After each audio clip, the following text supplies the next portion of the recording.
కాంగ్రెస్ ప్రభుత్వంలో ఓటేసి గెలిపించిన ప్రజలకు గౌరవం లేదు. చివరకు కష్టపడి ప్రభుత్వ ఉద్యోగం సాధించిన అధికారులకు కూడా మర్యాద లేకుండా పోయింది. రాష్ట్రంలో కాంగ్రెస్ ప్రజాప్రతినిధులు ఇష్టారాజ్యంగా వ్యవహరిస్తున్నారు. తాజాగా ప్రభుత్వ విప్ డోర్నకల్ ఎమ్మెల్యే రామచంద్ర నాయక్ అధికారులపై నోరు పారేసుకున్నారు. ఓ తహసీల్దార్ను పట్టుకొని ఈడేట్ అంటూ తీవ్ర పదజాలాన్ని ఉపయోగించారు. మహబూబాబాద్ జిల్లా చిన్నగూడూరు మండలం విస్సెపల్లిలో ధాన్యం కొనుగోలు కేంద్రాన్ని ప్రారంభించిన ఎమ్మెల్యే అధికారులపై చిందులు వేశారు. తాను చెప్పిన పని చేయలేదంటూ అధికారులను దుష్భాషలాడారు. నేను ప్రభుత్వ విప్ మెజిస్ట్రేట్, నాది కలెక్టర్ ర్యాంక్, రిటైర్మెంట్ సమయంలో సస్పెండ్ కాకుండా చూసుకోండి అంటూ తహసీల్దార్ కు వార్నింగ్ ఇచ్చారు.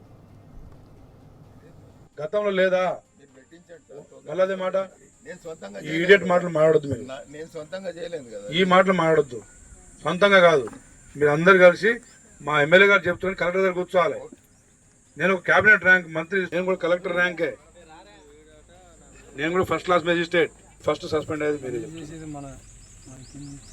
రిటైర్మెంట్ టైంలో సస్పెండ్ అయితే తర్వాత ఎట్లుంటుందో మీకు తెలుస్తుంది. 5 సంవత్సరాలు తిరగాలి మీరు సర్వీస్ సెక్రటరీ చుట్టూ. ఇంకే పెద్ద మాట ఏం చెప్పాలి మీకు? గతంలో లేదా మళ్ళీ మాట ఈ ఇడియట్ మాటలు మాట్లాడొద్దు. మీరు నేను సొంతంగా చేయలేదు కదా, ఈ మాటలు మాట్లాడొద్దు. సొంతంగా కాదు, మీరు అందరు కలిసి మా ఎమ్మెల్యే గారు చెప్తున్న కలెక్టర్ దగ్గర కూర్చోవాలి.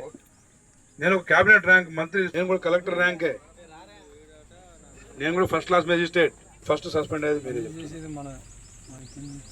రిటైర్మెంట్ టైంలో సస్పెండ్ అయితే తర్వాత ఎట్లుంటుందో మీకు తెలుస్తుంది. 5 సంవత్సరాలు తిరగాలి మీరు సర్వీస్ సెక్రటరీ చుట్టూ. ఇంకే పెద్ద మాట ఏం చెప్పాలి మీకు? లేదు మరి.